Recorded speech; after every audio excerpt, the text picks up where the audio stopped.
Welcome back to another technical deep dive here in the debug zone. Today we're tackling a big question and breaking it down with insights from other users. Hopefully this clears up some misconceptions and helps you get the answer you need.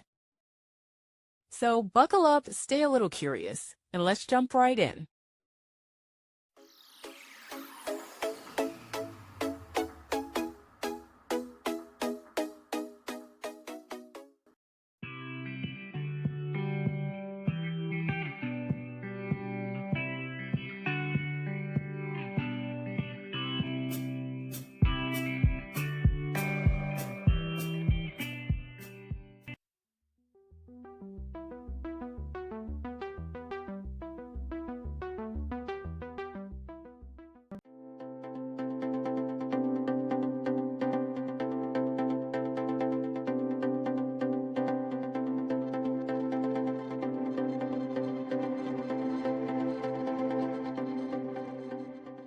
And that's a wrap.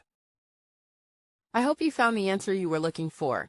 If you did, take a second to hit that subscribe button. It really helps out. And let me know in the comments which solution worked best for you. See you next time in the debug zone.